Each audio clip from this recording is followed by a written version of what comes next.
things, we were doing this health check with Catalyst Cymru because we were wanting to look at our fundraising and diversify our income.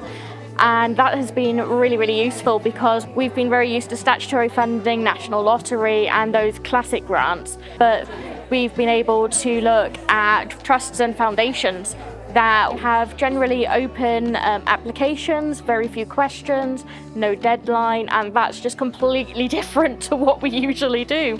So being able to sit down and create a technique and knowing what you include, how you change your language has definitely had a huge impact.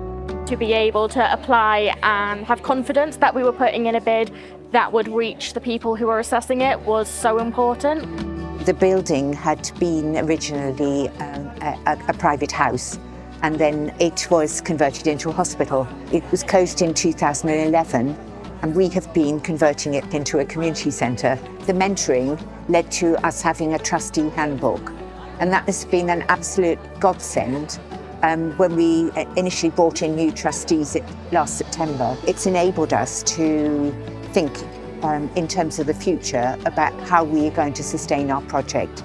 So, for example, we didn't really think very seriously about how we were going to list the building. And we now know that the building has got a future life of another 100 years, but also the training, meeting people from a whole range of other organisations. It isn't just museums and libraries or that are keeping our heritage, it's everybody.